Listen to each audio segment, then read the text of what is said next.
Baik, Bruder. Saya sudah siap untuk menjawab, untuk memberi informasi tentang aneka hal berkaitan dengan gerakan sosial yang bahkan sebenarnya tidak hanya di Ragi Suci tapi di beberapa kota juga berjalan dengan sangat luar biasa. Itu, Bruder, introduksi pertama saya. Bruder Agus, silakan kalau mau menggali lebih lanjut supaya saya bisa menerangkan sesuatu tentang gerakan kemanusiaan sosial ini. Baik, terima kasih Romo atas kesempatannya sehingga saya boleh mewawancarai Romo. Saya mendengar bahwa Romo Agus ini adalah pencetus atau yang mengawali gerakan Ragi Suci. Nah, sebelum memulai untuk penggalian informasi terkait dengan Ragi Suci, apakah Romo bisa menyampaikan terlebih dahulu untuk biodata singkat untuk menjadi identitas responden Mas Romo? Oh, oke, Bruder. Aduh, biodata apa ya? Biodata maksudnya tadi ya, Bruder ya? Ya, Biodata, oke, saya Romo Agus Suryana Gunadi dengan nama baptis FX.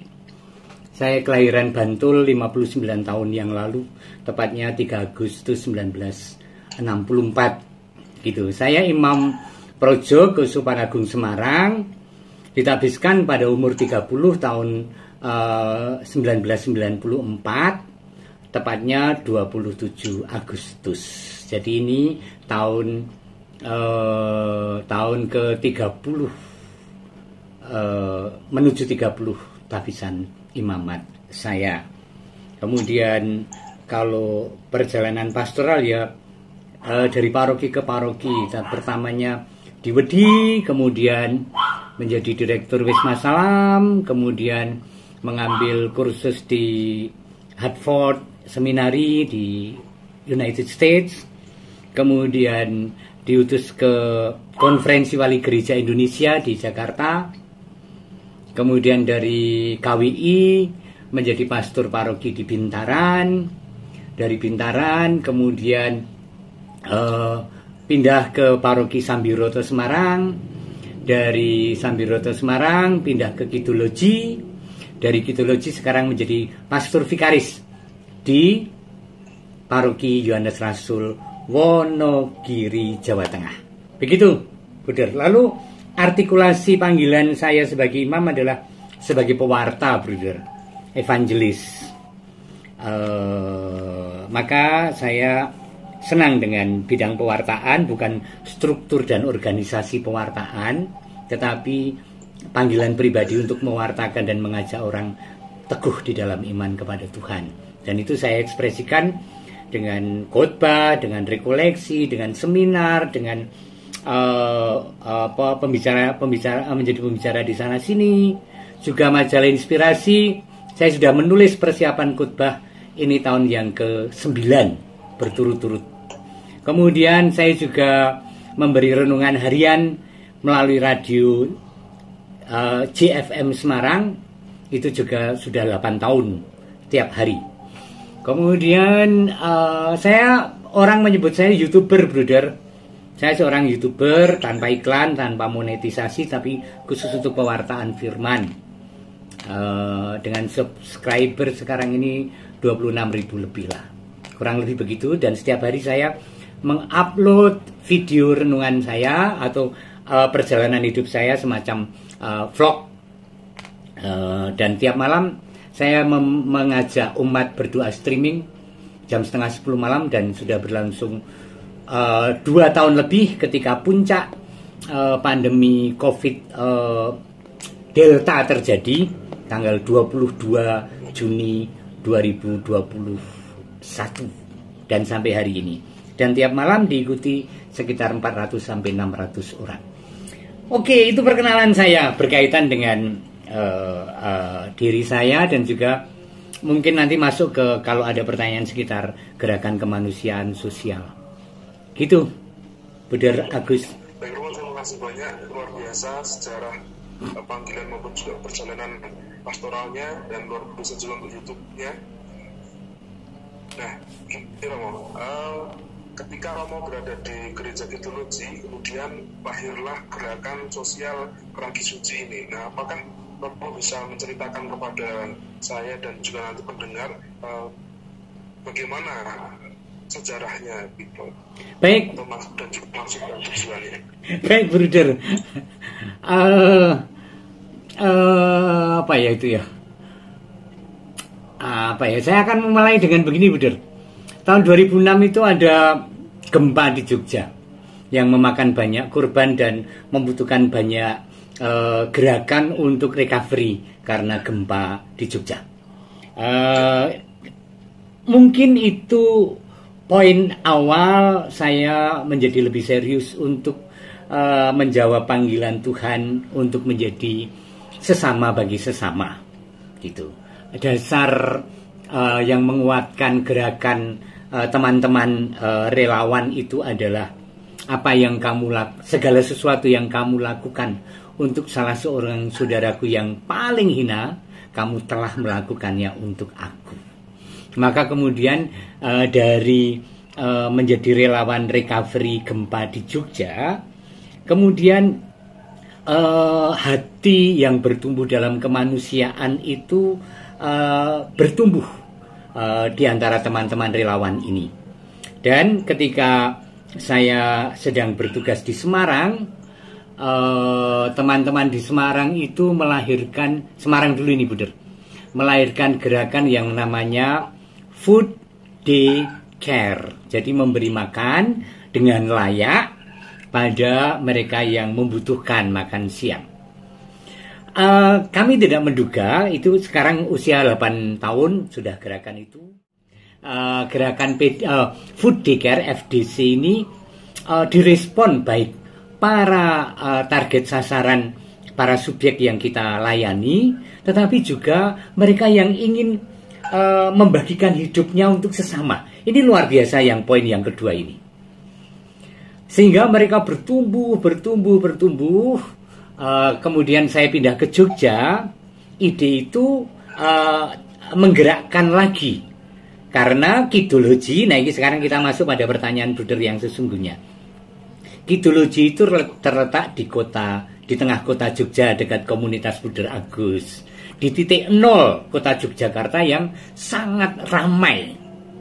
Pagi siang malam 24 bis keluar masuk, pedagang asongan, kuli pasar, penjaga warung, kemudian preman, kemudian pengemis, dan banyak ada di depan, persis depan Kidologi, gereja Kidologi. Saya berpikir Kidologi itu ada 25 lingkungan waktu itu. Saya bertanya pada diri sendiri juga dalam doa, apakah ini menjadi lingkungan yang ke-26 yang membutuhkan perhatian yang sesuai dengan kebutuhan mereka? Dan jawabnya iya. Dan jawabnya itu adalah kerelaan orang-orang yang sekarang ini menjadi relawan dan donatur untuk lahirnya Ragi Suci, Bruder. Jadi mereka lah, bahkan ketika saya mencetuskan ide itu tidak ada seorang pun yang merespon. Baru kemudian sudah beberapa minggu ada orang yang bahkan, Romo saya pinjam tempat di depan gereja untuk berbagi berkat kepada mereka yang ada di depan gereja itu, Romo. Oh silahkan, nah, dari itu lalu lahir. Jadi bukan karena saya, tetapi karena para relawan yang dengan sendirinya berkumpul berbagi.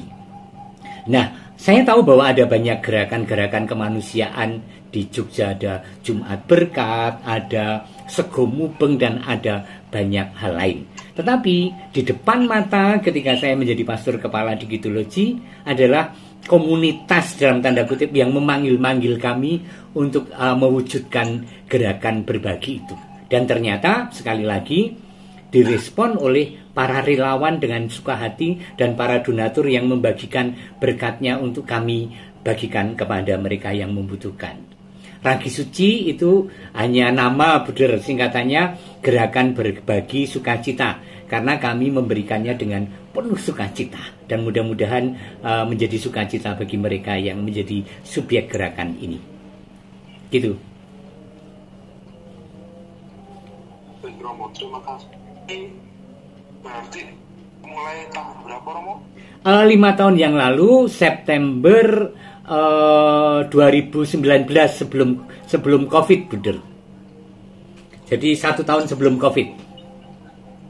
Nggak sampai 1 tahun ya, beberapa bulan sebelum COVID, sorry. kasih Romo. Nah, ketika awal mulai gerakan Ragi Suci yang tadi dimulai juga oleh para relawan, kemudian apakah di dalam perjalanannya kemudian ada semacam semangat untuk ekumene Romo? Oke. Baik, Bruder. Ketika kami mulai bergerak dengan aktivitas berbagi di Ragi Suci, kami tidak pernah berpikir eksklusif bahwa itu gerakan gereja Katolik. Tidak. Tetapi ini adalah gerakan kemanusiaan, dan kalau sudah sampai pada kemanusiaan sosial itu panggilan setiap pribadi. Maka dari pihak gereja Kidologi sendiri atau dari pihak relawan kami tidak berpikir eksklusif bahwa ini gerakan mewakili gereja, tetapi gerakan kemanusiaan yang memanggil hati setiap beriman untuk mengambil bagian dan berbagi pada juga mereka yang nyatanya kebanyakan bukanlah Katolik, gitu kan, tapi siapapun. Dalam pengalaman perjalanan 5 tahun ini, ada beberapa orang dari komunitas lain, komunitas Muslim yang ikut terlibat. Ya, juga para donatur, beberapa juga tidak dari Katolik, dari kalangan gereja Kristen, dan bahkan dari mereka yang aku tidak tahu identitasnya. Pokoknya menitipkan berkat untuk menjadi berkat bagi yang lain. Kalau itu berkaitan dengan ekumene, kita tidak willfully melakukan gerakan ekumenis, tetapi de facto itu adalah gerakan ekumenis baik dari sisi relawan maupun dari subjek target. Baik Romo, terima kasih. Ini menarik bahwa pada awal mulanya sebenarnya gerakan ini tidak dimaksudkan untuk semacam gerakan eksklusif, tetapi menjadi disemangati oleh kemanusiaan. Nah, Romo, kemudian gerakan ini bagaimana depan masyarakat? Apa pernah Romo mendengarkan tanggapan secara langsung terkait dengan gerakan ini, Romo? Baik, Bruder, semangat hidup saya itu kalau orang Jawa atau nyanyian lagu Jawa itu pikir carry, Bruder. Ketika kami memulai gerakan juga banyak orang nanti dikira kristenisasi, nanti kalau ini bagaimana, kalau enggak lah. Lakukan dulu. Nanti kalau Romo Agus pindah, dananya dari mana? Tidak ada relasi. Pokoknya lakukan dulu. Kalau mati ya mati, rapopo. Kalau dianggap miring ya rapopo, gitu loh, Bruder. Tetapi apa yang bisa kita lakukan dulu. Tanggapan miring, apakah saya tidak PK? Tetapi hampir tidak ada kok, Bruder. Semua menanggapi dengan baik.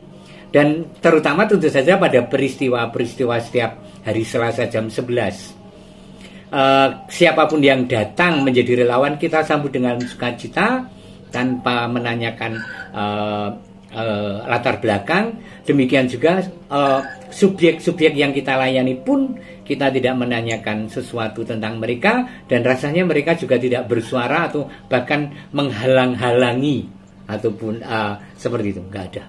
Semua karena kita melakukan dengan hati dan ditangkap dengan hati oleh mereka. Tuh. Baik, Romo, terima kasih, Romo.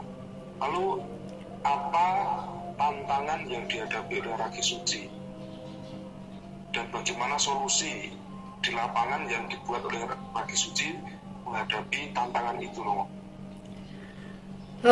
Angel lagi tantangan, karena kok aku itu merasa semua difasilitasi Tuhan dan menjadi begitu mudah untuk gerakan-gerakan seperti ini. Begini, tantangannya adalah dari dalam sendiri. Selalu ada pertanyaan dan ada anggapan yang miring kadang-kadang. Orang mengatakan Romo Agus ki kurang panggung opo to, kok dadak gawe gerakan kok ngono.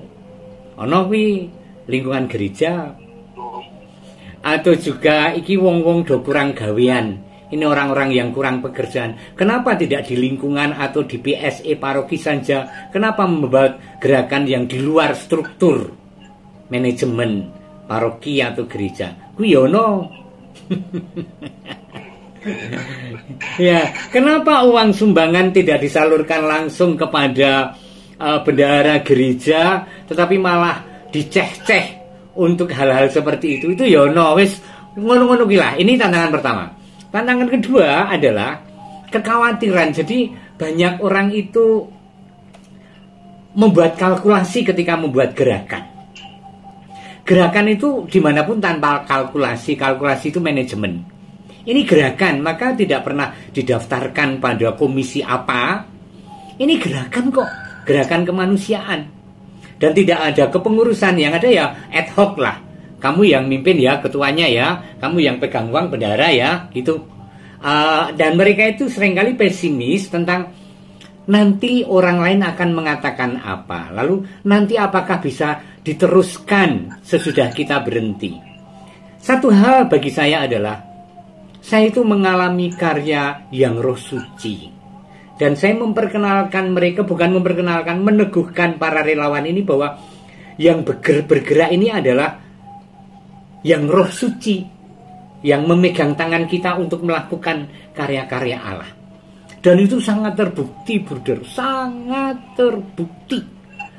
Apa yang berkaitan dengan gerakan kemanusiaan, banyak orang yang ingin mengambil bagian, banyak. Itulah kenapa bahkan ketika seolah-olah tidak ada sesuatu di Wonogiri, sekarang saya kan di kota kecil Wonogiri, yang jarak tempuhnya 35 km ke barat, 65 km di timur, dan seolah-olah tidak ada orang berkumpul yang menjadi subjek sasaran kemanusiaan ini. Ada aja loh ide itu. Ide ada, relawan ada yang selalu mengirimkan dana untuk gerakan ini. Ada, tidak berlimpah tetapi tidak pernah berhenti. Lihat. Tanpa struktur, malah di uang mengatakan ngoyo woro, enggak. Kami mengalami sukacita, melayani dengan penuh hati, orang juga datang dengan sukacita, orang juga membantu kami mensupport dengan segala apa yang kami lakukan dengan sukacita. Jadi, yaitu tantangannya, internal dan terutama internal.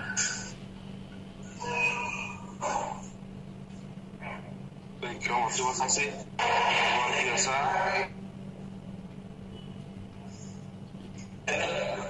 Lalu yang terakhir, Romo, apa harapan Romo bagi para relawan juga mereka yang atau terdampak gerakan Ragi Suci, harapan untuk baik, mereka yang terlibat. Baik, Bruder.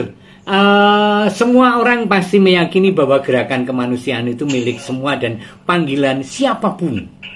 Baik orang beriman, beragama, bahkan seorang ateis pun dipanggil untuk menjadi sesama bagi sesama. Maka harapan saya, apa yang dilakukan entah food daycare di Semarang, entah Ragi Suci di Jogja. Jogja itu juga ada beberapa loh, ada Gardusia di Bintaran, ada Mamre di Babarsari, ataupun juga Sawu Kecik, Pasamuan Wonogiri, Tumindak Becik di Wonogiri. Itu menjadi hanya tanda-tanda bahwa Allah berkehendak satu terhadap yang lain menjadi berkat. Maka bahwa ada kelompok lain yang melakukan hal mirip, hal yang sama, hal yang senada, itu persis yang kami dambakan dan kami harapkan ke depan. Betul. Dan harapan kedua, teruslah kita mengasah hati yang manusiawi pada sesama, sehingga ya kita akan sejahtera bersama. Gitu, Buder. Terima kasih banyak, Romo. Selesaikah pertanyaannya? Saya kira dari jawaban-jawaban Romo sudah sangat menggambarkan bagaimana sebenarnya ekumene itu terjadi, meskipun pada awalnya tidak dimasukkan waktu itu, tapi roh Allah itu tadi mungkin sampai membawa orang untuk, wah ini karya Roh Kudus. Saya pribadi yang melihat dari luar Romo, saya merasa bahwa ini karya gereja yang karya kemanusiaan yang nyata semacam itu. Iya. Baik Romo, saya kira itu saja Romo untuk wawancara ini. Saya kira sudah memberi jawaban yang luar biasa menurut saya. Terima Baik, kasih banyak. baik, Bruder Agus, selamat belajar, selamat berkarya, dan terus semangat dalam panggilan ya. Tuhan memberkati. Amin. Amin. Terima kasih Romo. Ayo. Tuhan memberkati. Selamat siang, Selamat siang. berkah dalam. Berkah dalam. Iya.